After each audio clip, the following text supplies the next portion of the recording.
You did get married. Yes. You have 2 kids. 2 precious babies. And you told me this in private, but how many kids did you guys want to have? We wanted to have 4. Yeah.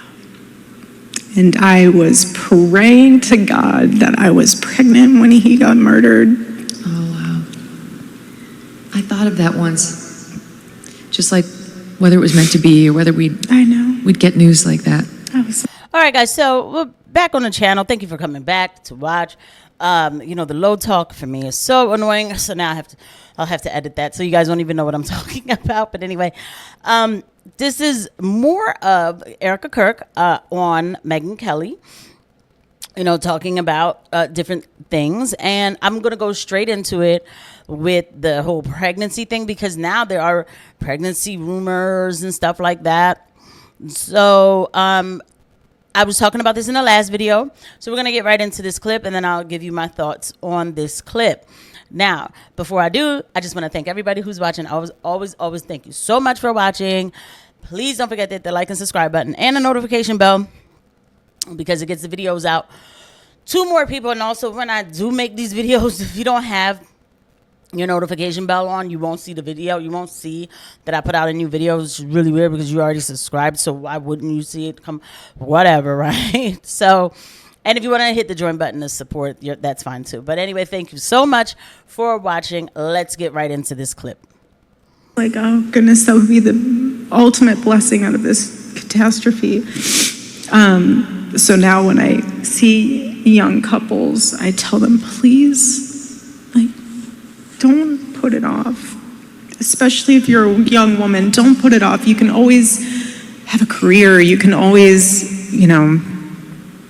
go back to work. You can never just go back to having children. And they grow so fast and so quickly, but I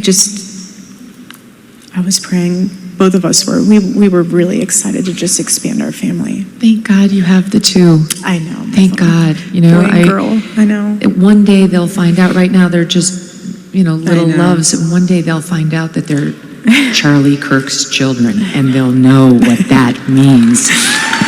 Yeah, so, so the point is that, so she says this, that when, she got this bad news that she was hoping and praying that she was pregnant. She was praying that she was pregnant, because it would have been something good to come out of this catastrophe, which I fully agree with her 100% on everything that she's saying here, right? We can all, there's a lot of things we can criticize, but with this one, I would have felt the same way too. I definitely would have. I'm just saying in this clip, she never confirms that she's not. And I'm just going to leave that there. Go back to work.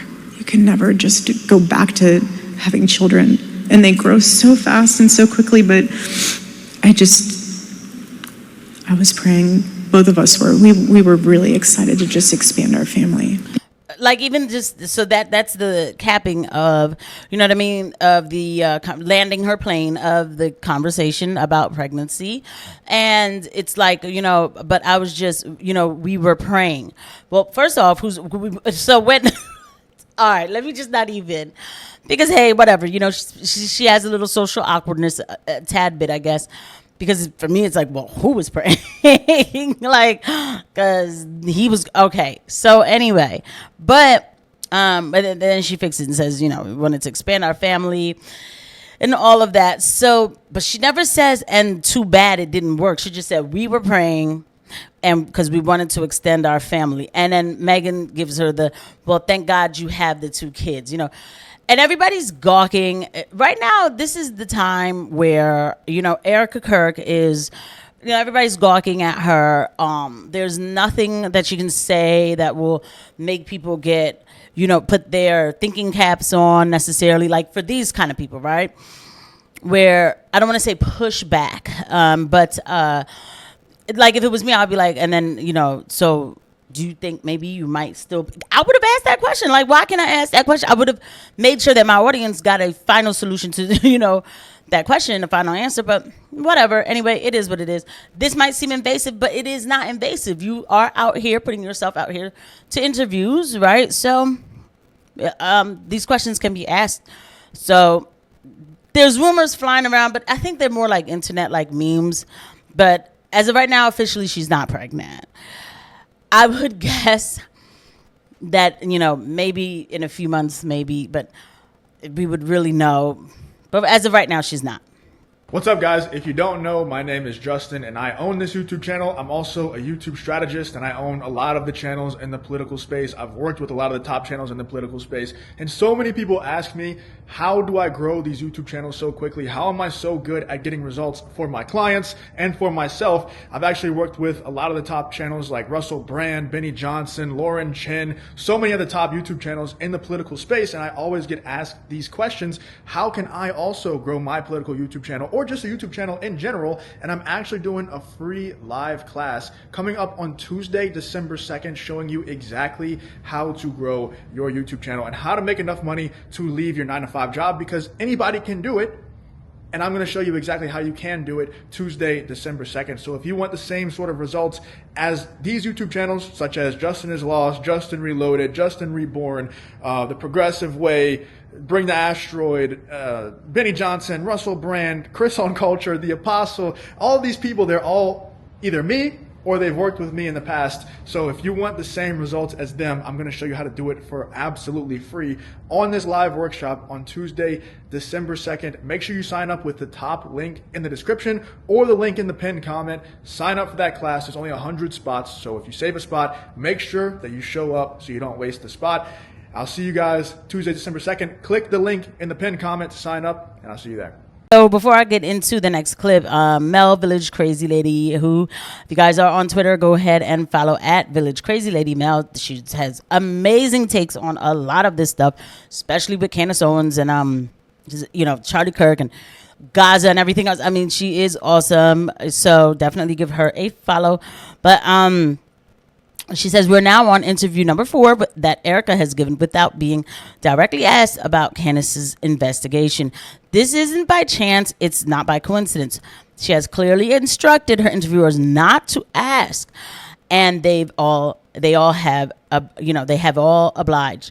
Really tells you all you need to know. And so Erika Kirk is under a gag order, so it's not as your suggestion. Gently asking, she's already saying, gently asking about, about the investigation. It doesn't kill the gag order. Her asking doesn't kill it. All she would have to say is people can do what they want to do, and then she can move on.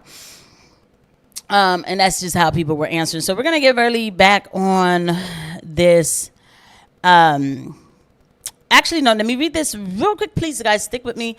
Let me just read this thread, too. It's like, it's a thread.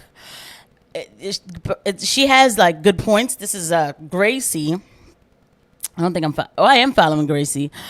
Gracie, actually, I think she said something about, before she posted something about TPUSA being a recruiting organization to get people to go into the military. And I can see that being true.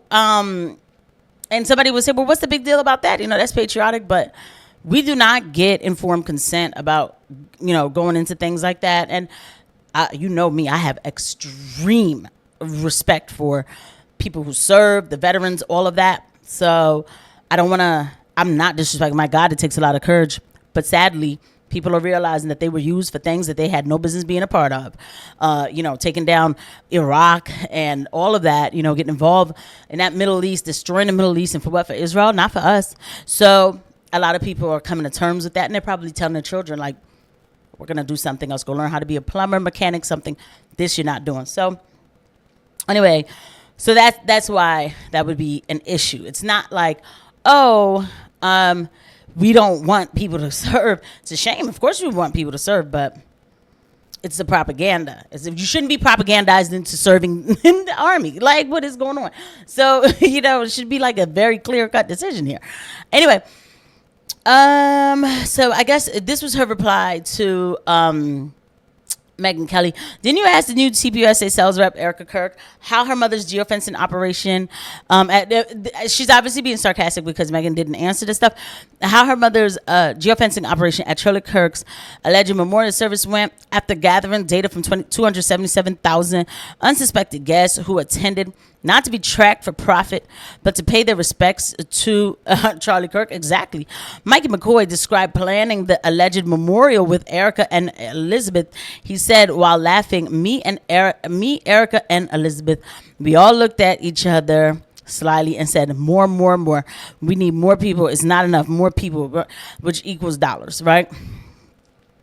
Did you ask TPUSA sales rep Erika, why she more than doubled Charlie Kirk's T-shirt prices after her husband was dropped? And why during Mikey McCoy's memorial speech, he recalled his very fond memory of the 4 different styles Charlie Kirk wore on campus when he was alive at 4 o'clock 419. McCoy said he went through old clips of Charlie at campuses, yet not like UVU campus when Charlie was dropped, and he casually walked away. No fear of his own life, exactly. Also, Rap Mikey never returned to see how his friend was doing, not even when he was near the SUV. Wow. Mikey McCoy said after the event, just seeing what the Lord know what they use this tragedy for, and it's given way to this great harvest of people coming out supporting Turning Point, donors coming out supporting Turning Point. Yeah. And so I thought this was pretty interesting. This would obviously be the speech that Mikey McCoy gave. We are not going to go back in. Let's just say it. Listen a little. And privilege of a lifetime to not only call Charlie a precious friend, mentor, but to travel with him literally everywhere. The first time I met Charlie was when I was driving him and his then girlfriend Erika to the airport after he had spoken at my father. And just stick with me, guys, because we will look at a little bit more of Erika's interview, but I never watched this part of the memorial because I didn't realize how important it was then. Father's church. The entire car ride, he was grilling me on Aristotle, Socrates, Plato, American history. At the end, he said, "Don't go to college, come work for me instead." At 18, I canceled my college plans, moved to Arizona. My life was forever changed by Charlie. All of us in this room have that in common. My first day working at Turning Point, I met an incredible girl who Charlie was interviewing on his podcast, sharing the story of her family who had survived a totalitarian regime, whose grandfather was imprisoned in the gulags for 10 years for preaching the gospel. Elizabeth and I were married a year later. Thank you, Charlie.